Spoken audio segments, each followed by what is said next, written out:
रामपुर नाम के गांव में एक परिवार रहता था जिसमें माता लक्ष्मी, पिता राजवीर और उनके दो बेटे राजेश और आनंद थे। परिवार गरीब था। बड़ा बेटा जंगल से लकड़ी काट कर लाता, उसे बेचता। छोटा बेटा अभी पढ़ाई कर रहा था। एक दिन राजेश जब दूसरे गांव से आ रहा था तो उसका दोस्त मिलता है तो वह उससे कहता है, यार सुमेश, बड़े दिन बाद दिखाई दे रहे हो। कहाँ रहते हो? गांव में नजर भी नहीं आते। और सुनाओ, आजकल क्या कर रहे हो? राजेश, तुम भी बड़े दिन बाद दिखाई दे रहे हो। मैं तो ठीक हूँ। कलकत्ता में एक फैक्ट्री में नौकरी कर रहा हूँ। और तुम क्या कर रहे हो? भाई क्या बताओ, पिताजी की उम्र हो गई है। अब मुझे ही सब देखना है। कोई नौकरी हो तो बताओ। सुमेश राजेश को नौकरी पर लगा देता है। राजेश नौकरी के लिए कलकत्ता चला जाता है और हर महीने वहाँ से रुपए भेजता है, जिससे अब घर अच्छा चलने लगता है। एक दिन लक्ष्मी राजवीर से कहती है, राजेश की उम्र शादी की हो रही है। अब हमें उसके लिए लड़की देखकर शादी कर देनी चाहिए। आप कोई लड़की देखिए। जब आप कोई लड़की देख लेंगे तो हम राजेश को बुलाकर उसकी शादी कर देंगे। राजेश के पिता राजेश के लिए लड़की पसंद कर लेते हैं जिसका नाम राजी होता है और राजेश की शादी उस लड़की से कर देते हैं। अब राजेश कुछ दिनों के लिए गांव आता, फिर कोलकाता अपनी नौकरी पर चला जाता है। यह सिलसिला चलता रहा। करीब 1 साल बाद राजी के एक लड़की होती है जिसका नाम सोनिया रखते हैं। सोनिया थोड़ी बड़ी होती है तो राजी की मौत हो जाती है। राजी की मौत के बाद लक्ष्मी राजेश से कहती है, राजेश, सोनिया अभी छोटी है, उसे माँ की जरूरत है। बेटा जो हो गया उसे भूल जाओ। अब तुम दूसरी शादी कर लो। माँ, मैं अपनी बच्ची की जिंदगी खराब नहीं करना चाहता। न जाने मुझे दूसरी पत्नी कैसी मिले। अगर वह खराब हुई तो मेरी बेटी की जिंदगी खराब हो जाएगी। मैं ऊपर जाकर राजी को क्या जवाब दूंगा? तुम एक काम करो, आनंद की शादी कर दो। उसकी बहू जो भी आएगी मेरी बेटी की देखभाल कर लेगी।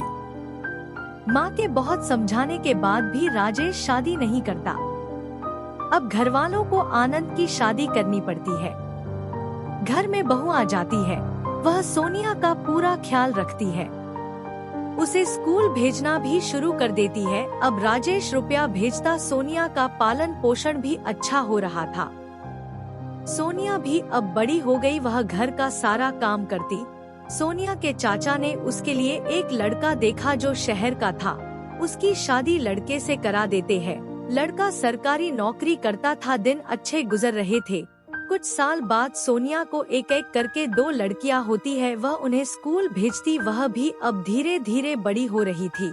सब ठीक चल रहा था। अचानक सतीश की जिंदगी में एक रूबी नाम की लड़की आ जाती है जो उसे अपने जाल में फंसा लेती है। अब वह दोनों एक साथ ऑफिस जाते, एक साथ बाहर घूमते। उसका आना जाना सतीश के घर तक होने लगता है।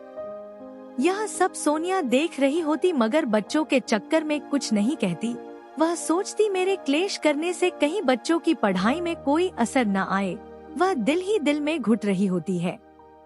इसी से वह डिप्रेशन में चली गई। अब इसका फायदा रूबी उठाने लगती है। वह किसी न किसी बहाने से सतीश के घर आती और रात भर वहां रुकती। सुबह सतीश के साथ ही ऑफिस जाती।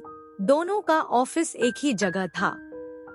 यह दोनों बेटियां भी देखती मगर वह अपनी माँ का दर्द समझती थी। अब वह भी बड़ी हो गई थी। अब सोनिया अपने कमरे में अकेली रहती। एक दिन सोनिया का दरवाजा खोलते हैं तो वह मरी हुई मिलती है। सोनिया का संस्कार करने के कुछ दिन बाद ही सतीश रूबी से शादी कर लेता है। अब दोनों लड़कियां अपने आप को अकेला समझने लगती है। न तो सतीश ही उनकी तरफ ध्यान देता है और न ही रूबी। दोनों लड़कियां हमेशा उदास रहती, किसी से कुछ न कहती, चुपचाप बैठी रहती। हमेशा अपनी माँ के बारे में सोचती रहती। पता नहीं कुछ लोगों को किसी का घर बर्बाद करने में क्या मजा आता है। वो औरत जिसने जिंदगी में कभी सुख नहीं देखा, किसी का बुरा नहीं किया। जब पैदा हुई तो माँ चल बसी, चाचा चाची ने पाला। अब शादी के बाद उसने सोचा शायद अब उसकी जिंदगी में सुख मिलेगा मगर रूबी ने आकर उसकी जिंदगी बर्बाद कर दी। 2 बच्चों को अनाथ कर दिया। पता नहीं औरत ही औरत का घर क्यों बर्बाद करती है। मेरी उन औरतों से प्रार्थना है कि कभी भी किसी का घर बर्बाद मत करो, न जाने अगले जन्म में तुम्हारे साथ भी ऐसा हो।